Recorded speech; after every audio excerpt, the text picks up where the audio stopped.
and I present to you the governor of the great state of Oklahoma, Governor Mary Fallin.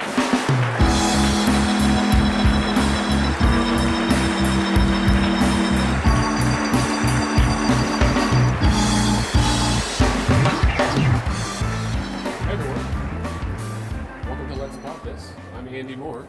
And I'm Scott Nelson. Thanks for joining this week. We are standing in the Hall of Governors. We just finished listening to the governor's address, the State of the State address, and we are standing here with two men on the street, regular, and women on the street, regular everyday people, Nikolai and Courtney, friends of the pod now. Friends of the pod. Nikolai, Officially friends of the pod, now that you've been on. Yeah, no kidding. and you've come to several Let's Fix This events. I have. Courtney, is this your first one? This would be my first one. I have more flexibility in my job now, so Oh, super. I can get out during the 9 to 5 hours. Nice. Well, I do want to say, I think I've told this story to lots of people before, that when Let's Fix This first started, we'd kind of done some things, and then you guys were passively involved in that. In 2016, you hosted a dinner at your house for people to discuss the state questions that were on the ballot that year. Yep. And I didn't know you before then. I just got an email from a friend that was like, hey, come to this. Wait, And- the dinner? Yeah, Like this is the it. dinner? Was it their That's house? right, yeah. The dinner, yeah. Dude, this was like the birthing of Let's Fix This. This happened in your dining room. Yeah. And I didn't know what live tweeting was before that. I thought Andy was just ignoring all of us, but Nikolai thought he was being rude on the phone while we were discussing important state matters. turns out he was broadcasting that little bit of democracy to the world. That was fun. That's true. Oh, that's right. I was tweeting from the event. Yeah. From the dinner. I apologize for that. No. Thanks for putting up with me and coming to our event. So, Scott, what did you think about the speech? You know, my thoughts are, in terms of just kind of the aesthetics and the delivery, I think it's the best speech that I've heard the governor give personally. I think she... Like her actual Yeah, delivery? the actual delivery, standing up and giving the speech. I thought she did well. Looking at the text and kind of reading between the lines, or even just reading the lines, I'm kind of struck by the fact that there was no new policy, no new initiative, nothing that she's calling for. This was really an address that was devoted to endorsing and advocating for the Step Up plan, and really calling on the legislature to take the components of these plans and use that as a blueprint going forward. Right. I saw. So the Oklahoman posted the full text of the speech. Ben Felder had it posted and had like a little word cloud of the most used terms. And I haven't had a chance to look at that, but I got to imagine that "step up" is used at least 10 times in that reference. Yeah, or outside group or proposal. I think Right. those were. And I did see, well, I just noticed not a lot, but she used the term warehousing twice to describe people in prisons, which I thought is probably a fairly apropos term, but also one that I think strikes a kind of a visceral response. So, Courtney and Nikolai, what do you guys think? You know, I think that Scott's right. It was a well-structured speech, and it was well-delivered. I think that the substance of it was unfortunately lacking from my perspective. The two things that I was most struck by were essentially an admission that we are now outsourcing our legislative duties to the step-up plan. Like they couldn't get it done, so let's ask somebody else how to do it. That's how it reads. That's what it feels like. Now, to what extent, legislators have been involved in crafting of the step-up plan, can't speak to that, but the outside optics are very interesting from that perspective. And the other thing that I was really struck by was she made mention of a lot of public policies about criminal justice reform and all of these things in a frame that said this will not happen unless we adopt Step Up. Step Up served as the gateway to essentially everything else that she would propose the legislature take on this year. And so that framing was really interesting.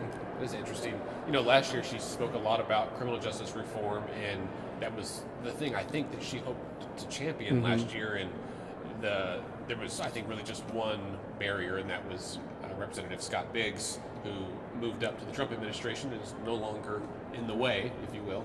And so I'm curious to see if some of those reforms come through this year.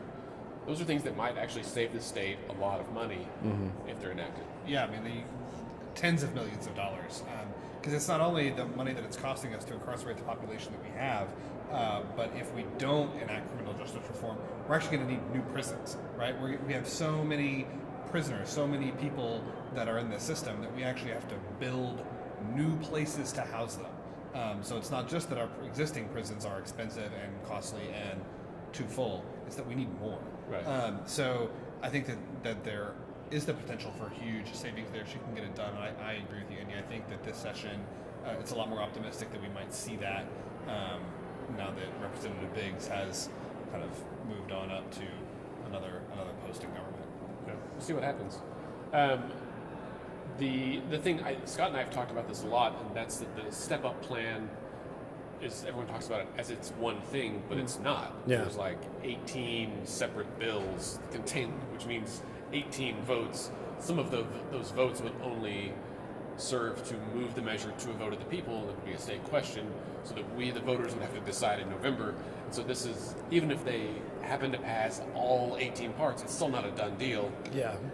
I'm curious to see, what are your thoughts? Well, it's really interesting to talk about step up, or to discuss it in a way that says it's one kind of cohesive thing. It's just one bill that we're going to put forward, we're all going to vote on, and then we're going to move on to everything else. But just like you said, it's not the way the structure of this is going to work out. So just adopting that as a roadmap, but moving through the step up plan in the space of one legislative session seems fairly aspirational.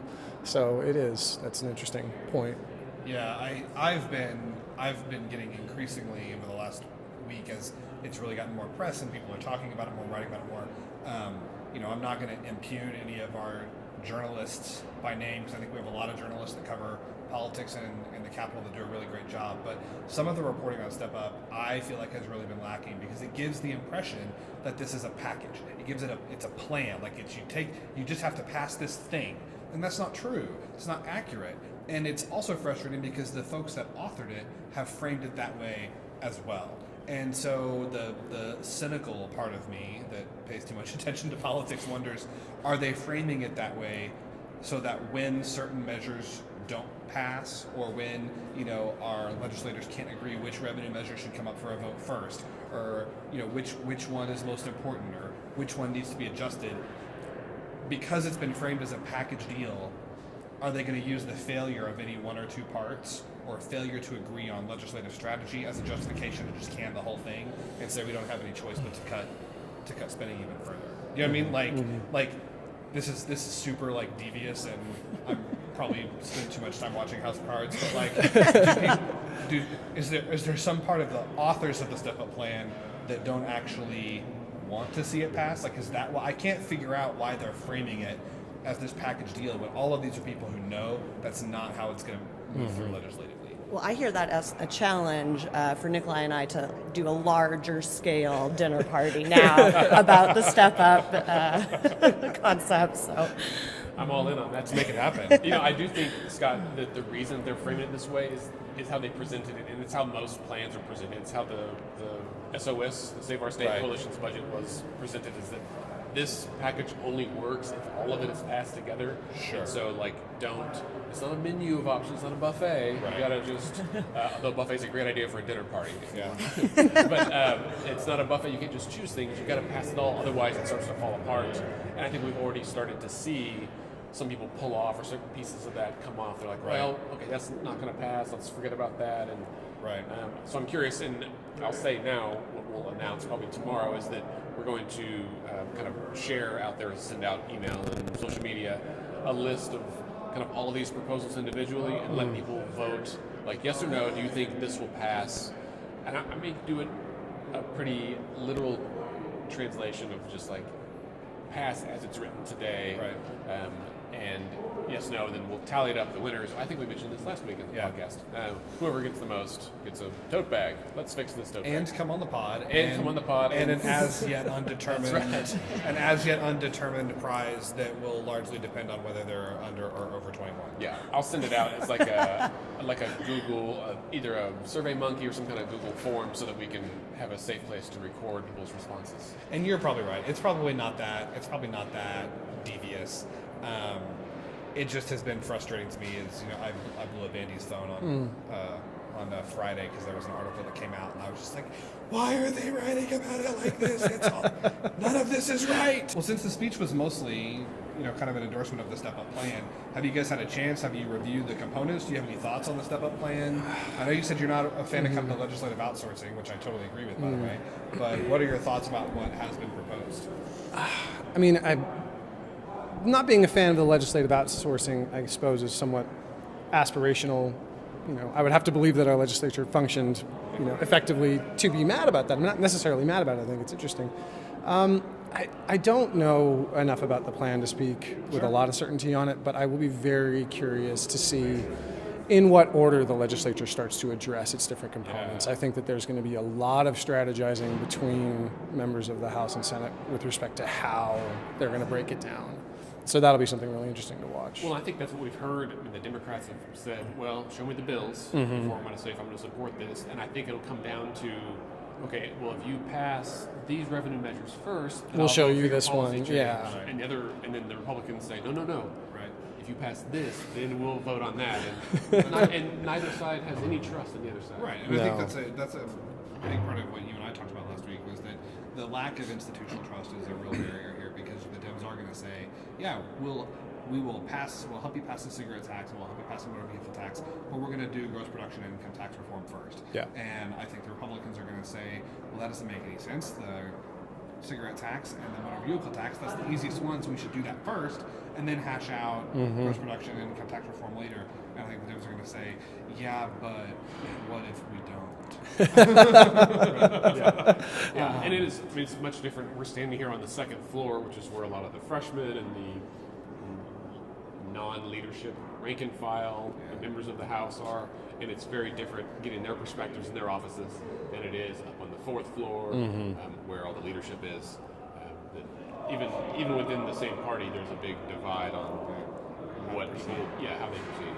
Needs to be some really interesting questions for people to think about leading up to some of the Let's Fix This days at the Capitol, right? I mean, these are questions, because they publicize the roadmap in this way, there's some tangible things that we can come in and talk to our legislators about now and say, all right, well, where are you out on X, Y, and Z? Yeah. So it's tough. I mean, I know I've gotten a lot of questions from people asking where Let's Fix This stands on the Step Up plan, and I've kind of said we're not, as an organization, not taking a stance. I have my own opinions. Scott has his. You guys have yours.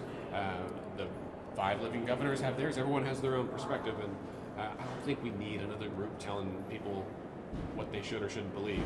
But we do want to present each item on its own merits and help voters understand them so they can make up their own mind. Well, the consolidation and the access to information is usually the biggest roadblock for being engaged. So I think that's a great idea. Yeah, our government doesn't high marks for transparency. No, that was a ladder for those at home listening. All right, great. Hey, Nikolai and Courtney, thank you so much for standing here and chatting with us. Thanks for coming to the speech, and enjoy the rest of your day. thank you guys very much. Thank you. Thanks, guys.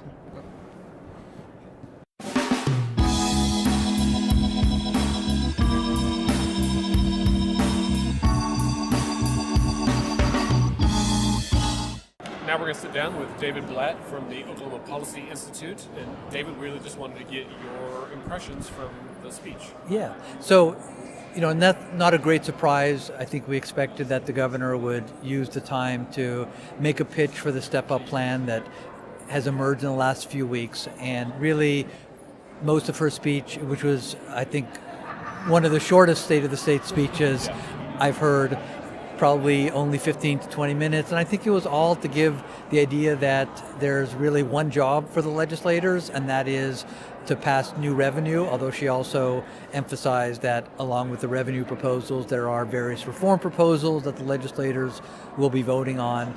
But I think her sense was, I've been here before, I've been saying the same thing for several years. It's just time to get it done. Right. Yeah, I mean, I've heard several people kind of say that it felt a little sleepy, and that it was clear that she was like, this is my last go at this, and here's what we're doing.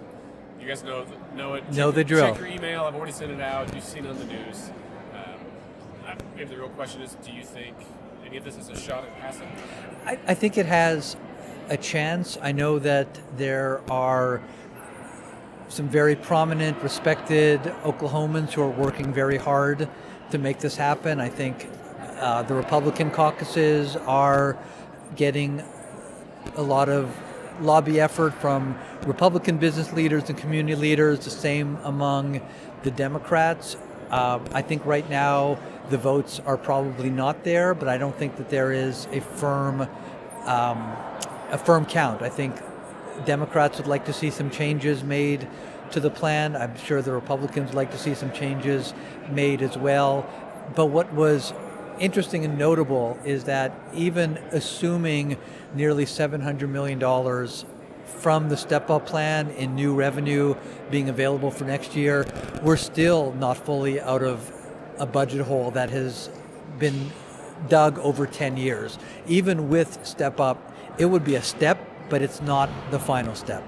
We'd still be about, in terms of our structural deficit, we'd be about still 500 million away. We would still, there's various ways of measuring it, but one way that the governor herself acknowledged in her executive budget, which was posted online, is that even with the step-up revenue, that the 2019 budget would be $1 billion less than the 2009 budget adjusted for inflation. So, and you feel this, let's say, if you look at the budget for public schools, this proposal does include a $5,000 a year pay raise for teachers, which is great. But we know that schools have lost hundreds and thousands of teachers and guidance counselors, librarians, custodians, speech pathologists. People that Yeah. are really important. So what we see are class sizes that are over 40 and 50 students for drama and music and art classes, that we've lost foreign languages. A third of Oklahoma high schools are not offering a single foreign language class. So we have a massive shortage in teachers, support staff, paraprofessionals, and so on. That's not going to be solved with a teacher pay raise. We're going to need more money going to our schools. We're going to need more money for higher education. That's been cut the most in the nation, where higher ed appropriations this year are 26% below where they were 8 years ago. This budget doesn't have any more money for higher ed. It has no more money for corrections, which are at 110% inmate capacity and 70% staffing. We can go through a whole bunch of areas where we're going to have to take many steps up if we're going to get anywhere near to the level of support for basic services that Oklahomans expect and count on. Right. I think we're at the point too where we're starting to feel. I think regular Oklahomans are starting to feel the shortage. Like there's a point, like you can cut some things and it may not hit home or resonate with everybody, but we are increasingly at that point where you can't escape it. I think that's the case. I think it's most visible in our schools because that's where we have 600,000 students. So that's most everybody has a child or grandchild or a relative who's in the school system. But we're also seeing it in our healthcare system, which has been cut repeatedly. We see it, of course, in infrastructure and roads and bridges, public safety.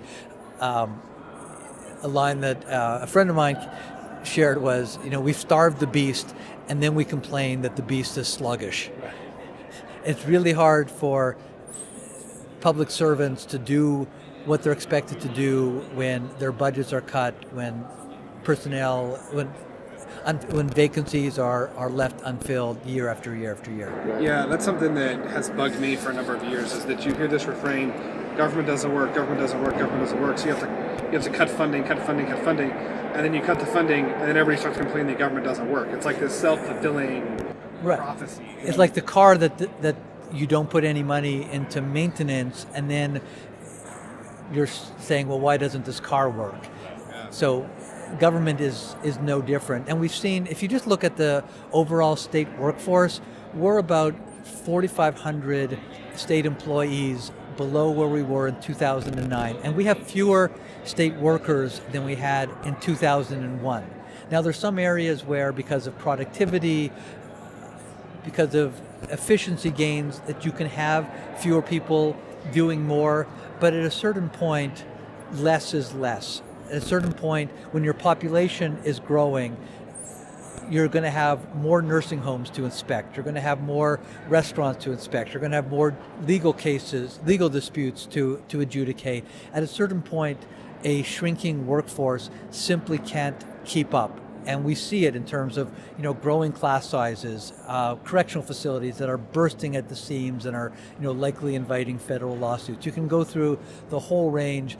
So going back to what the governor said, it's encouraging that she's calling attention to all these areas. but we've got a long ways to go. Absolutely. And I kind of, to keep on Step Up Plan, but kind of look at the other side of it. You know, we talked about on the pod that there's really two parts to the Step Up Plan. There's the revenue package and the government reform package. What are your thoughts on I think it's 11 government reform proposals that they've put out? I would say it's a mixed bag. I think that there's some really good ideas. We are particularly interested in the proposal to lower the supermajority requirement for revenue increases. We have the most stringent supermajority requirement in the nation. We're the only state that requires 3/4 support of both chambers for any tax increase, and it's made Oklahoma essentially ungovernable. It's made a small minority of legislators in a position where they have a veto power over the majority that is looking to do the right thing. There are lots of proposals to expand the governor's appointment authority. I think those are worth considering. If you would imagine that the legislature would exercise oversight authority, and I don't know that that's realistic in Oklahoma, that if the governor appoints agency directors, if they're not accountable to boards, and you don't have strong legislative oversight, then who's actually going to have the oversight to provide the scrutiny to make boards serve important functions? So there's a number of those ideas that I don't know have received full and proper vetting. I would like to see a debate on some of these over the course of the next few months. Some of them would require a vote of the people, and so I think lowering the supermajority threshold, wouldn't that have would require a vote of the people. Extending term limits from 12 to 16 years would require a vote of the people. Making some of our currently elected statewide officials into appointed officials, that would require a vote of the people. There's also some proposed changes in how we would elect Supreme Court justices that I'm not a judicial expert. I can't really weigh in, but I know that those within the legal profession have some real concerns about that and feel like our current system is working pretty well. Sure. How do you feel about the term limits proposal in particular? I'm curious to see your thoughts on that. I think that you gain a lot from having experienced legislators, and that Oklahoma's experience before term limits was that there was still a lot of turnover. You have a lot of people who will stay in the position for 6 or 10 or 12 years, and then because of elections, they lose an election, they lose a primary. I mean, voters can always have the power to impose term limits, but there was so much made out of the notorious Gene Stipe, who was 40, 50 years. He was always an anomaly. There was never a whole legislature of 20, 30-year members. So I would be in favor. The difficulty that you're going to have is that there's so little trust in our elected officials. People are so disgusted with the legislature for the mess they've made of things, that to come forward and say, let them keep their jobs longer is going to be a tough sell. Right. I think if you actually have a debate with people and think about, what do term limits do in terms of that real rapid churn and people moving into leadership positions sometimes in their second or third session before they really know how things work and state government works, I think you could probably make the argument, but I can certainly imagine the opponents of term limits, how their advertisers would say, do you really want to It's a really tough sell. keep those folks in power longer? I think if it gets on the ballot, it's going to be an uphill struggle, but I do think at least giving them a couple more sessions would allow greater experience and familiarity with government to develop. Yeah, great. Well, David, thanks so much for taking some time to visit with us. It's always good to see you. You too. And congrats, this is 10 years for OK Policy this It year. is. And 2 years for Let's Fix This. That's right, yeah. Hope if your listeners and viewers are not familiar with us, okpolicy.org. We have a brand new legislative primer. We have an online budget guide, lots of resources as well as advocacy tools that I think we always worked really well with Let's Fix This, and we're together trying to get more folks who are informed and active in the legislative process. That's right. It takes a village to raise a state, right? Absolutely. All right, thanks, David. Okay.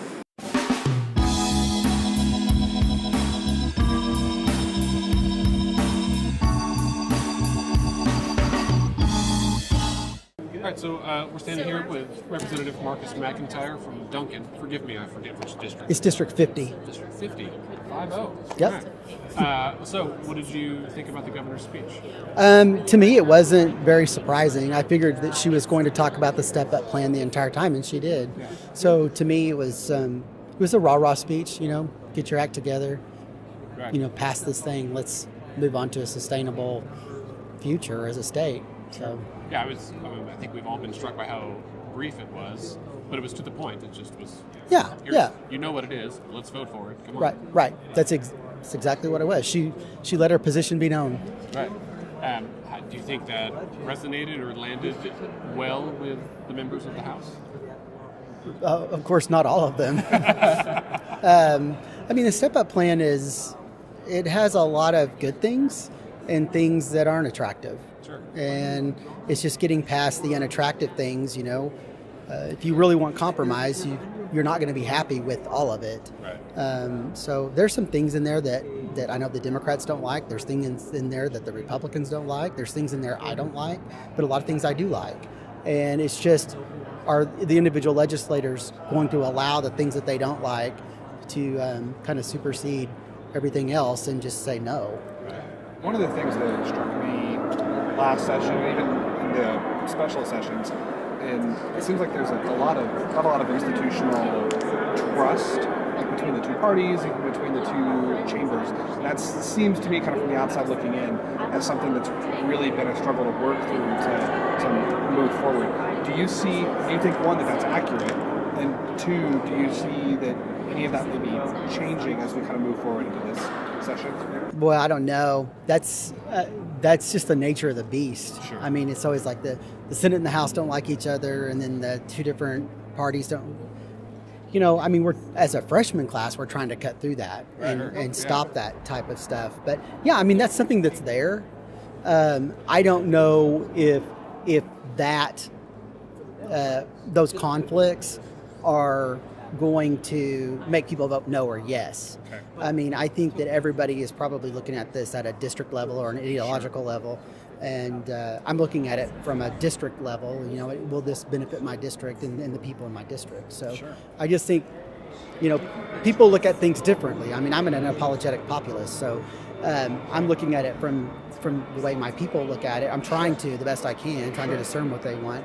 But some people are looking at it from a purely ideological level. So What do the people of Duncan care about most this session? I think they just want it fixed.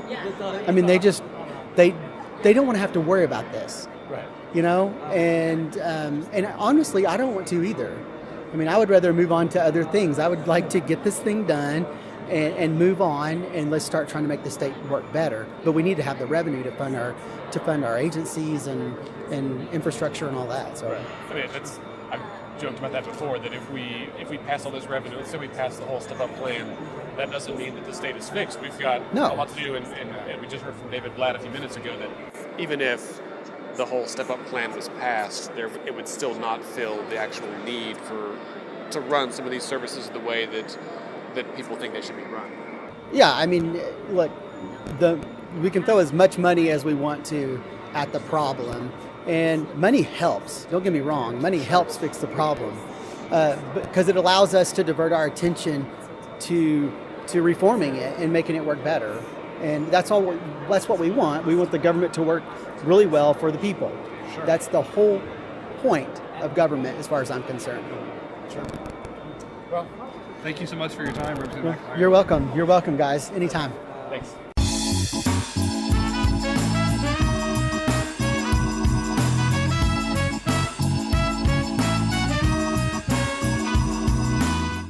All right, so Scott and I left the Capitol to come to Scotty's Deli for a sandwich, some soup, because it's really cold, and we were to process all we heard. Man, I didn't even think about soup. What's their soup today?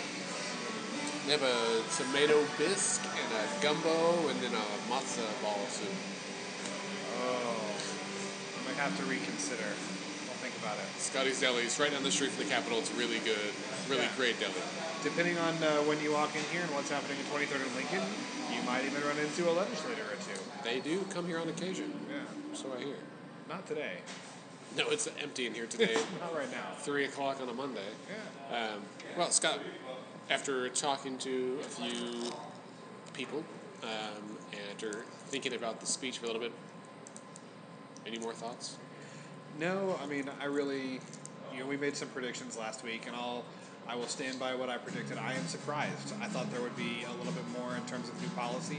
I thought that she would come out in favor of Step Up, but I did think that she would be a little bit more specific. She didn't really tackle any of the specific government reform proposals. She didn't really tackle any of the specific revenue proposals. She really just said, "Hey, there's a plan out there. It looks pretty good.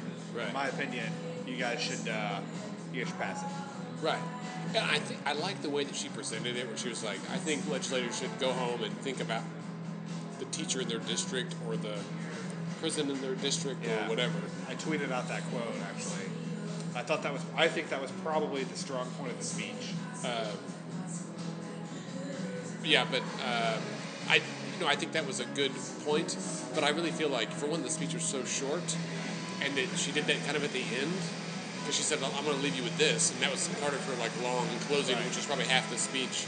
And so I think in doing that, it I don't know, kind of lessened the impact. Like, those could have been really impassioned pieces. And to be fair, the governor is not the most gifted orator. Right. And I think, she would, if she was sitting here with us, I think she would acknowledge that kind of speechifying and rallying is not what's gotten her elected over her many years of public service. Right. She's never lost an election. No, which is impressive.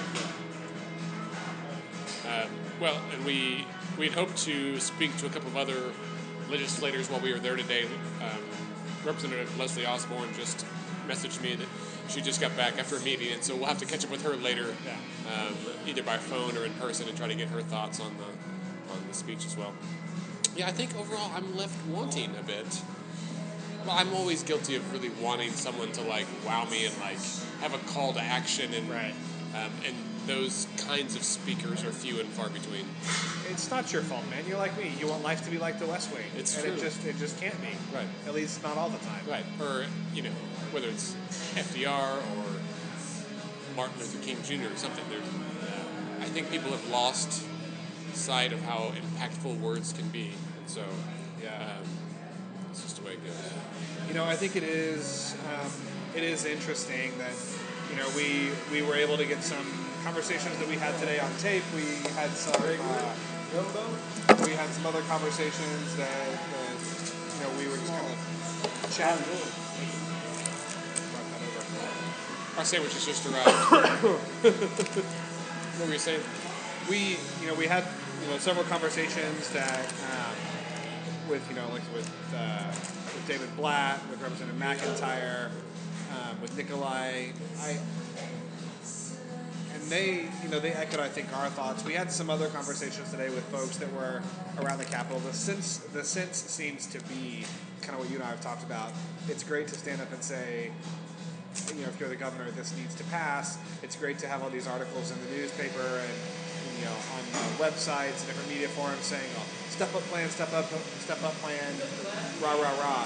But the sense on the ground at the Capitol today, for me, was there's a long way to go before really any of this becomes law, and a really long way to go before most or all of it becomes law. Right.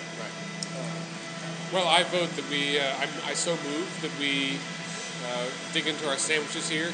If there's anything big that happens this week, we can do an emergency pod, but I think this will serve as our episode for the week. We'll be back next week. Thanks for joining in, and next week we'll have all the details of the first 2 weeks of legislative session for you. That brings us to the end of this episode. Remember, you can connect with us on Twitter and Instagram at Let's Fix This OK. Scott is at SC Melson, and Andy is at AndyOKC. You can also like our Facebook page at facebook.com/Let's Fix This OK. Our website is letsfixthisok.org, and there you can sign up for our newsletter, read our blog, find resources and details about upcoming events. Our podcast is edited and produced by Scott and me, and Let's Fix This is a member of the Mostly Harmless Media Network. Our theme music is generously provided by the Sugar Free All-Stars. Let's Fix This is a nonpartisan, nonprofit organization who strives to educate and equip all Oklahomans to engage with their government. We encourage you to get involved in any way that you can, and remember, decisions are made by those who show up.